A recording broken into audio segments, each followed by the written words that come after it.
পৃথিবীর মানুষ এতদিন শুধু আইএমএ জাহিলিয়াত সম্পর্কে জানতো, কিন্তু ইপিস্টিন ফাইল প্রকাশিত হওয়ার পর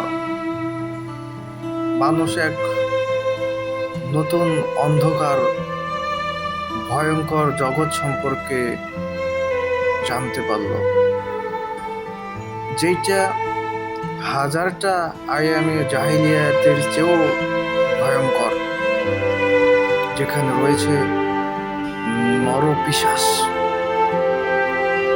শিশু ধর্ষক এবং সেই শিশুটিকে রান্না করে উৎসব করে খেত। কতটা ভয়ঙ্কর নৃশংস এই দানবগুলো, যারাই আজ বিশ্ব নেতৃত্ব দিচ্ছে।